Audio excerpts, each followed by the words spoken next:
Actual volunteer फर्सनि दैदेननायाव जोंनो आलादा रायजो नांगौ। जोंना उद्देश्यआ सेपारेट स्टेटमोन। जोंखौ बड'फा उपेन्द्रनाथ ब्रह्मआनो फोरोंलांखादों बा जोंनि एबसुनि गासै दैदेनगिरिफ्रा सिगांनि दैदेनगिरिफ्रा जोंखौ बुंखादों बा फोरोंलांदों। बा सोमला बसुमतारीनिफ्राय आरम्भ खालामनानै गारला बसुमतारीनिफ्राय आरम्भ खालामनानै बिनेश्वर ब्रह्म बिथांमोननिफ्राय आरम्भ खालामनानै सिलागां बसुमतारी बिथांमोननिफ्राय आरम्भ खालामनानै जेसेबां बर'नि दैदेनगिरिफोर दङ जोंनि दैदेनगिरिफोर बिथांमोना जोंखौ फोरोंनानै गालांखादों। जोङो डाइरेक्ट आलादा रायजो मोननांगौआ गोब्राब सम्भब नङा। जोङो मोनसेनि उनाव मोनसे मोनसेनि उनाव मोनसेसो जोंनि आलादा रायजोआ मोनसे समाव जाफुंहैनो हागौ होननानै जोंखौ फोरोंदोंलै। आरो जोंबो हानायमानि बै आन्दलन जानाय समाव जोंबो बुजिनो मोन्दोंमोन दिनै बर'फ्रा खेबसेयावनो आलादा रायजो मोननांगौआ सम्भब जानाय नङा। जोङो जोबस्रांलांजोबनोसो हागौ। ओंखायनो जों जिरायथ' खामानिखौ मावलांनो रोंनांगोन, दैदेनलांनो रोंनांगोन रायजोफोरखौ होननानै जोंखौ फोरोंलांदों। बे हिसाबैनो जोङो दफा सुक्ति खालामबोदों आरो बेजों जोङो एसे जौगाबोदों। नङाबा नोङो 100 years 50 बोसोर 100 years जुदि कन्टिनिउ बर'आ जुदि आन्दलन खालामनांगौमोनब्ला लेखायावबो सेस जागौमोन, लेखाफोरावबो सेस जालांजोबगौमोन, खेथि बाथियावबो सेस जालांगौमोन। फारफ्रोमनिफ्रायबो बर'आ ओरैबायदि गाहायाव थाहैखागौमोन, सेस जालांगौमोन। जोबथानायाव रायजो मोनब्लाबो दहाय आब' प्रमदा जेरै बुंदों, जोबथानायाव रायजो मोनब्लाबो खुंग्रायानो थाहैनाय नङालै, बेबादि परिबेस फैगौमोन। ओंखायनो जोङो थाथ' जोङो आन्दलनखौ खालामबोदों आरो सुक्तिखौ खालामबोदों। आलादा रायजोखौ जोङो खेबसेयावनो मोनखानाय नङा होननानै जोंनि दैदेनगिरिफ्रा जोंखौ फोरोंबोखादोंमोन। बे हिसाबै जों खामानि मावबोदों आरो बेवहाय जोङो जयैनो गासिबो जाथि जनगोष्ठीखौ लानानै आन्दलनखौ जों खालामबोदों। जोंनि बर'नि आन्दलनाव खालि बर'ल' नङा, गुबुन जाथिफ्राबो हेफाजाब होआखैबा जोंखौ थानाय जानाय नङा होमबा, माबा स्टिक रोगानाय बा माबा मोनसे बाजार खालामहैनाय बा माबा मोनसे खबर हैनाय, बेफोराव जुदा जाथिफ्राबो जोंखौ हेफाजाब होआखैबा होदों, बहुदानो होदों। गासिबो जाथियानो हेफाजाब होदों। नंगौ गोबां मुंख्लं जालांबाय, जों बावनो हाया। बिथांमोननि सोलेरा अरायबो गोजौआव सोरगोआव अरायबो गोजोनै सान्थि थानो हाथों, जों बेखौनो आरज गाबबाय थायो। आरो जोंहा टटेल मार्टियार्स मुंख्लंफोरखौ लानानै सुक्ति दिनखालि मोनसे जोङो बेखौ बिबार बावो 10 फेब्रुवारियाव। बोसोरफ्रामबो 10 फेब्रुवारियाव जोङो गासै मुंख्लंफोरखौ लानानै मोनसे बिबार बावनाय हाबाफारि जों लायो। बेयो जाहैबाय बै क'क्राझारनि देबरगाव बड'लेण्ड मार्टियार्स सिमेट्रि।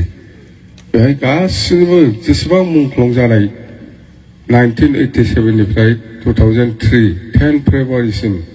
जेसेबां मुंख्लं जादों बिसोरनि नामा बेहाय रोखा दङ आरो बेयो अरायबो थालांगोन। बेयो जोंनि जारिमिनारि जानानै थालांबाय। दा जायखिजाया जोङो सुक्ति खालामबाय। सुक्ति खालामखांनायनि उनावनो जोङो मुंख्लंफोरखौ माबायदि सनमान होनांगौ बेखौ जोङो थोजासे जुदिव जोङो सनमान होनाय बा हेफाजाब होनो हायाखै, एसेबाबो जोङो होबोदों। बिटिसिनिफ्राय जोङो नंगौ बेजों जेबो जाया, बे थाखाजों जेबो जाया, जोंबो मिथिगौ। सुक्तिनि उनावनो जोङो मुंख्लंफोरनो ओरैनो बिटिसिनिफ्राय जोङो 2 लाख खरि होग्रोदों। आरो जोङो हानायमानि सासे सानैबाबो मुंख्लंफोरनि न'खरनि सोरबा मोजां माबा दंब्ला, लेखा गोरों दंब्ला बा सोरबा 4 ग्रेड 3 ग्रेड मावनो हानाय सोरबा न'खरनि मानसिफोर दंबा बेफोरखौबो आं होबोदों। गासिखौबो होजोबनो हायाखै नंगौ, आं बुंगोन गासिखौबो होजोबनो हायाखै खिन्थु जोङो बहुतखौनो साख्रि होबोदों आरो होबावगोन आरो नैबे 5 लाख थाखा मुंख्लंफोरनि नामाव 5 लाख थाखा जागायबायमोन 200 बेसेबांबा जनखौ जों होबायमोनानो आरो बाखिया फैगासिनो दंमोन खिन्थु नैबे दिनैनि बे सरकारा बे फैसाखौ लाबोनानै बे मुंख्लंफोरनि बे 5 लाख करि मोनबावनांगौखौ होआखै दाबो बेयो जाहैबाय जेब्लानाखि बिजेपि सरकार दंमोन सर्बानन्द सन'वाला आसामनि चिफ मिनिस्टारमोन सर्बानन्द सन'वाला जेब्लानाखि आसाम आन्दलनाव जेसेबां मुंख्लं जादों बिथांमोननि परियालनो 5 लाख थाखा एनाउन्स खालामदों होनायनि थाखाय 5 लाख करि आसाम आन्दलनाव थैनाय जेसेबां सोरबा बर'बो थैदोंबो जानांगौ आसाम आन्दलनाव आसामनि आन्दलनाव सोरबा मुस्लिमबो थैदों सोरबा नेपालिबो थैदों सोरबा राजबंशिबो थैदों बेफोरबायदि आरोखि जेसेबां आसामनि आन्दलनाव आसुनि आन्दलनाव जेसेबां मुंख्लं जादों बिथांमोननो 5 लाख थाखा न'खरनि परियालफोरनो होनाय जागोन होननानै जेब्ला एनाउन्स खालामो बे समाव आङो जों जिहेतु सरकाराव दंखायोमोन ओंखायनो जोंबो बुंदों आं बुंदों बिथां चिफ मिनिस्टार सर्बानन्द सन'वाल बिथांखौ बुंदों অকল আসাম আন্দোলনৰ শহীদসকলক 5 লাখ টাকা কৰি দিলে নহব স্যার আপনি আমার বড় আন্দোলনত যিমান মানুহ মৰিছে 1987 পৰা 2003 10 ফেব্ৰুৱাৰীলৈকে যিসকল শহীদ হৈছে বড় আন্দোলনত অকল আসাম আন্দোলন নহয় বড় আন্দোলনকো আপনি দিব লাগিব বুলি बेबायदि होनना बुंदों बेवहाय बे मोननाय फैसा 5 लाख थारमाने बियो मा होननाय जादों रिकगनाइज मोनदों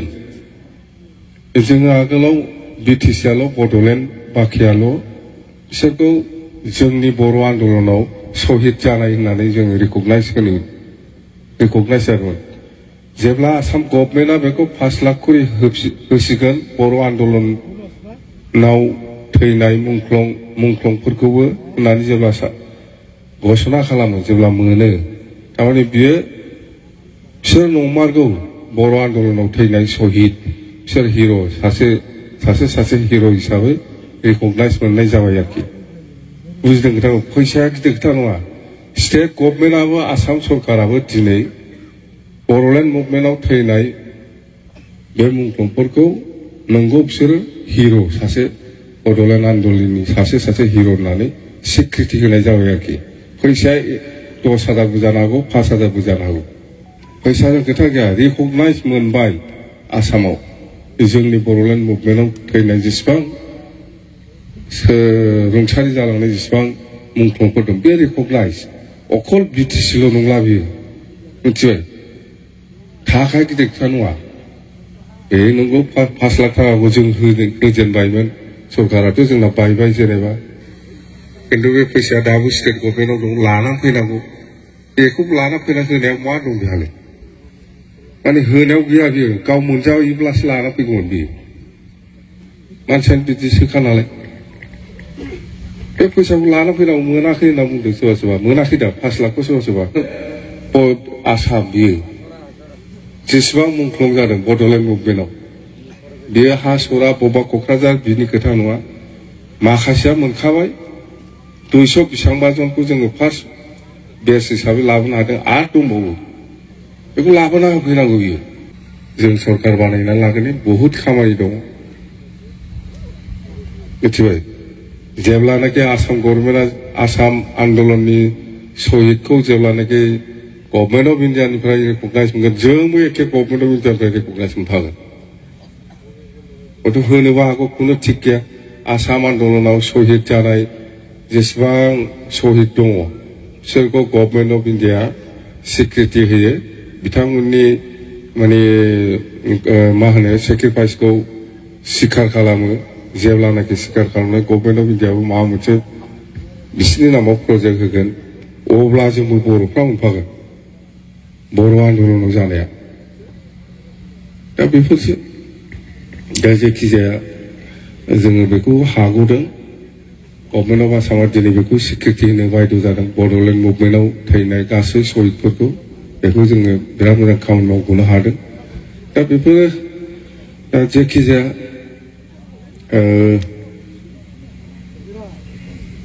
मुंख्लंफोरखौ लानानै जोंहा मोनसे आर'ज गाबनाय एबा बिबार बावनाय हाबाफारि दंखायो बियो 10 फेब्रुवारियाव इन जेनेरेल जायो सोरबा हयथ' साननो हागौ दिनै 11 जननियाव हाग्रामायाबो फैलायबाय जोंनाथ' 11 जनाव नाम गैया उमुक दिनाव थैनायसोमोन बेफोर डिफारेन्सखौ लानो नाङा बेफोरखौ साननो नाङा जों बयखौबो समानै सनमान होदों आरो होलांगोन बयखौबो समानै सनमान होबोखादों आरो होलांगोनबो जोङो गासिखौबो बड'फाखौ जेरै सनमान होदों सोरबा सासे मुंख्लंखौबो एखे सनमान होदों सोरबा सिलागाम बसुमतारिखौ जेरै जों सनमान होदों सोरबा गुबुन मुंख्लंखौबो जोङो एखे सनमान होदों दिनै साहित्य सभानि प्रेसिडेन्ट बिनेश्वर ब्रह्म बिथांखौ जों जेरै सनमान होदों एखे गुबुन मुंख्लंखौबो जों एखे सनमान होगोन आरो होलांबाय थागोन फैगौ 10 फेब्रुवारियाव आरो जाबावसैलाय बोसोरफ्रामबो जाखायो बे ओंखायनो साननो नाङा जुदा मुंख्लंनि गार्जेनफ्रा साननो नाङा जोंखौ खबर लायाखिसै बा लायाखिसै जेखि जाया बेयो जोंनि बर'नि जारिमिनाव मोनसे माने थैनो रोङै मोनसे माबा जानानै थालांगोन बेखौ खुनु जेनेरेसना बावनो हाया जाहाथे बेनि थाखाय जों सिमेट्रि बानायखादों